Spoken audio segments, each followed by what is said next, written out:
Gel didn't ruin your nails, bad information did. Using dental floss, rocks, picking, biting to remove them, and now nails are twice as thin, hypersensitive, nothing sticks anymore. These are the mistakes that are quietly damaging your nails, starting with product removal. There are only two safe ways to remove the product: soak off and file off. Soak off method is quite simple and easy, but I see so many mistakes and damage happening during this process.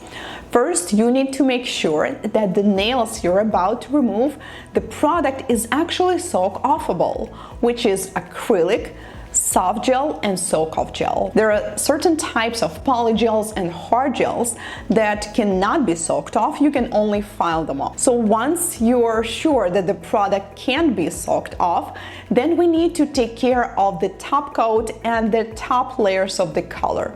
Most top coats are also not soak-off products, so we need to remove them by filing them off with electric nail file or a hand file. And then we can soak off the rest of the product by wrapping them in a cotton saturated with acetone or a special removal liquid and wait for a certain amount of time. It depends on the product that you have. Let's say if you have really long and thick nails, it may take up to 30 to 40 minutes, while thin gel overlay usually takes about 10 minutes. Usually we wait for 10 to 20 minutes, we unwrap the fingers, and then we see that the product is soft, so it's quite easy to scrape it off. And then you notice that some parts of the product are still hard, and this is where most people get impatient and force it. So they start forcefully remove it using metallic tools, using orange wood stick, or even biting them off. And this is where our nails get damaged once again. The result would be exactly the same as if you would just take your extensions and bite them all off. Please don't do it. If you notice that the product is not completely soft yet, just repeat the cycle. Take more acetone, wrap them again, and repeat it 1, 2, or even 3 times. The goal for the product is to be completely soft and easily come off of your nails, basically fall off by itself. Filing off method will work for any product, but it requires some skill. So if you're a confident electric nail file user, I definitely recommend you to use this method. I prefer it myself because it's so simple and fast, and also allows me to control the amount of product I remove. Usually I file off the most of the product and then I leave a thin layer of it without touching the natural nail, so this way I never damage it. But sometimes it can be tricky. You're filing off the product and you're not sure, is this the product? Is this the nail? In this case, you can remove most of the product with e-file and then switch to a hand file. Next mistake happens during nail prep. So when we are doing nail prep, dry manicure, also known as Russian manicure, is so popular now. There are hundreds of tutorials online. It seems so easy, and it is when you know what you're doing, but the truth is, it's quite an advanced method. And if you're not doing it right, you can get a lot of damage. You've probably seen nails like this. These ridges are called rings of fire, and it happens when the nail drill bit was not positioned correctly. So whenever you're pushing back the cuticles or the sidewalls, you need to focus on putting all the pressure into the surrounding skin. And do not touch the nail plate and do not press into it, not to overfile it. When you're using hand file to remove the surface shine of the nail, it's important do not use harsh abrasives such as 80 grit or 100 grit.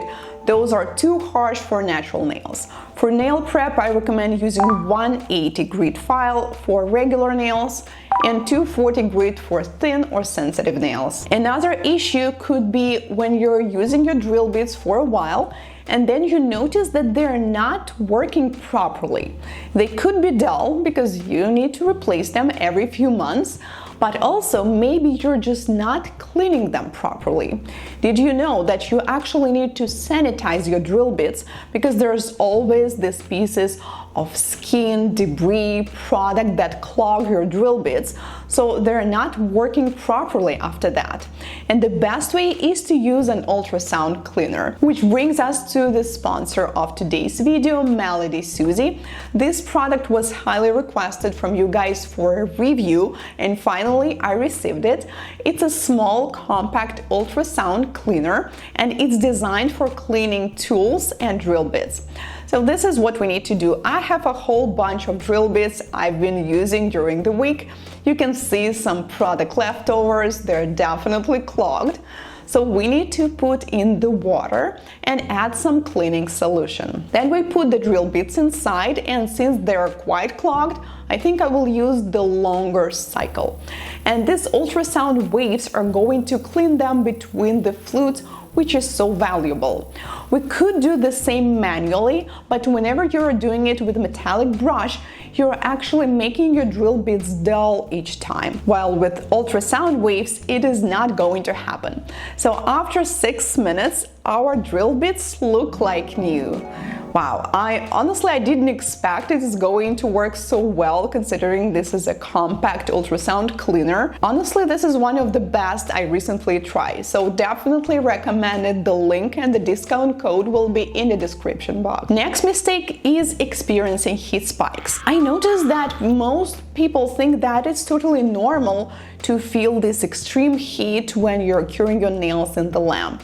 While this process may happen, it's totally not okay to go through this insane pain, because this beauty service should not be painful. Actually, this is quite bad when you are just holding it while it's so hot, because I've seen such bad consequences of this.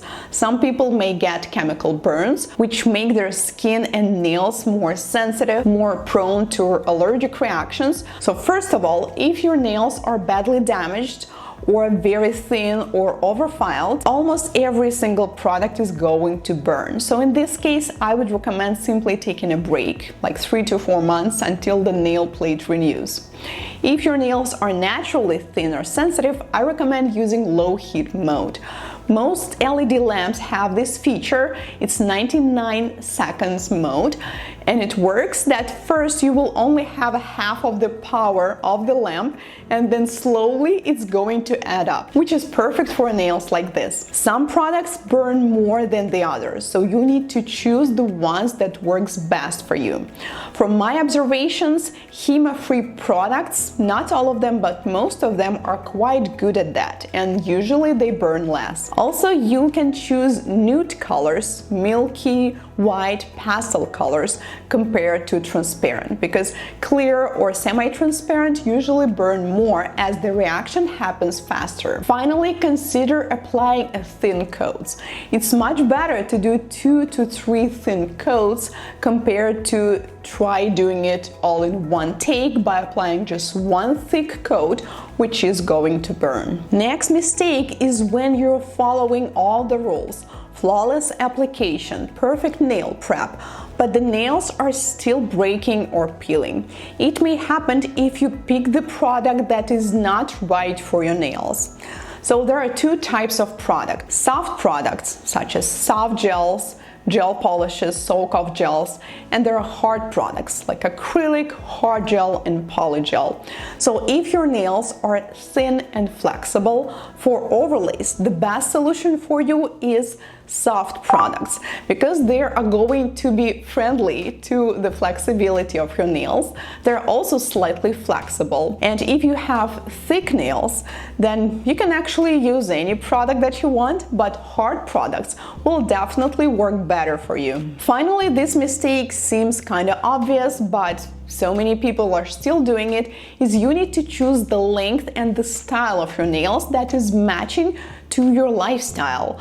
Let's say if you're a professional rock climber, having extremely long stilettos with 3D nail art might not be the best solution. Are you guilty of doing any of these mistakes? Let me know in the comments.